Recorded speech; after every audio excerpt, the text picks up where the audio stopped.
Hello everyone and welcome back to Dragalia Foundry. Today's video is my first clear of High Mercury, of course using my Eleonora. I do plan on talking about the summoning changes, as well as any Fire Emblem Lost Heroes news that we get tomorrow. I'm gonna round that up and do that all in one video. As for this trial though, I wanted to give my impressions and show you this gameplay. It took a few days to be able to get this done. I just cleared it today on Tuesday, so less than a week, but more than the reset period. And as far as this fight goes, it was very unexpected and pleasantly surprising in some ways, but a little bit disappointing to me in others. So a big difference between this fight and other High Dragon trials is that the entry barrier is much lower as far as survival. You saw that there was an opening blast in this fight, but the damage output on that is pretty negligible. Even as a ranged adventurer, all I would really need is a Linyu on the team, a Lance on the team, or a Lowen who has skill prep. Any of those things would work, and by using those, I wouldn't even need to run the High Mercury specific Wormprint. Of course, I could have also done that with the absence of those things, but in this case, we had our Lowen who had skill prep, so that let me run 2 DPS Wormprints on my Eleonora. And that is pretty standard. You want your adventurers to have 2 DPS Wormprints, which makes me wish I could get a refund on that High Mercury Wormprint that I spent so many insignias on. But in any case, you'll see that the fight is proceeding pretty straightforwardly, not taking really too many hits outside of that initial hit that I took.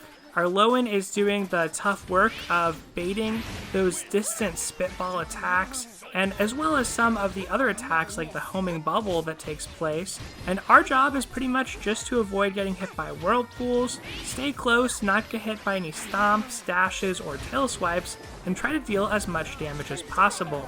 So I like how many adventurers are viable in this fight for that reason. There's not a lot of unavoidable damage other than that first hit, and people have cleared with all sorts of crazy things, everything from Valentine's Hildegard to Ieyasu to Elisan, the free unit that everyone gets. I know someone on our server even cleared with Elisan using Peng Lai, so there is a lot of flexibility when it comes to this fight, despite there being a need for a large amount of damage output.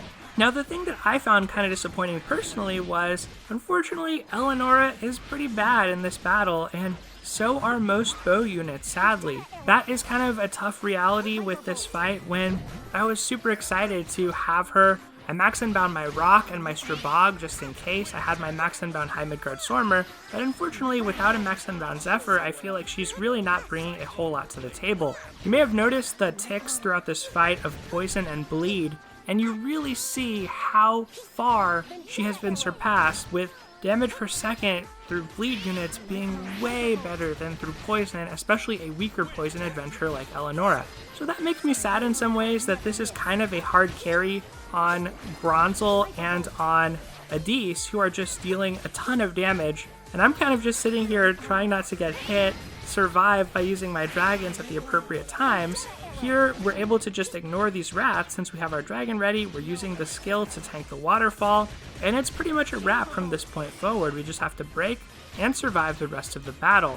But you'll notice my poison was doing at most 800 damage or so, and bleed from Adis was doing like 15,000 damage on some of those ticks when 3 bleed stacks were overlapped. And not to mention, because of the way tolerances to afflictions work, I can only inflict poison 5 times a match. That does not apply to bleed because bleed is not technically considered an affliction. So in the end, it seems like some of the best characters for this fight are Adis, Melody. I think Melody's probably a little worse because you're still relying on having high strength teammates to a certain extent. Adis can kind of just carry on his own. Bronzel is great, Linyu is great. Those melee DPS can pretty much attack unimpeded, and if you have it, Zephyr is the best dragon pretty much for any adventure you want to bring to this fight. You'll see that even our Lowen was using Rock here, and I'll show off the characters that I teamed up with at the end of this video. I'll also add Lowen because unfortunately he got a DC at the end of the battle. So on one hand, I'm excited, I'm glad. There's so much potential for shenanigans in this fight. At the same time, I might sit it out for another few months, wait till I can get my Eleanor up to speed, and I think it makes sense that they made the damage cap so high because pretty soon we're going to be able to select any worm prints that we want from the shop. We'll be able to kind of optimize our builds, and so I think that High Mercury's HP is built around that. And hopefully with the summoning changes, we'll also be able to get some of those 5-star dragons more easily, and even more realistically max unbind them. So that is kind of what I think about the fight. Pretty easy fight compared to the other 2 high dragons in my opinion, in part because other than that one Spear of Salvation at the beginning of the battle, there is less of a need for coordination. There's fewer chances that you will just wipe without a coordinated team. If you plant yourself in a bubble, hopefully in pubs you can signal to others that you are planning on staying in that bubble, please do not enter and do not pop it.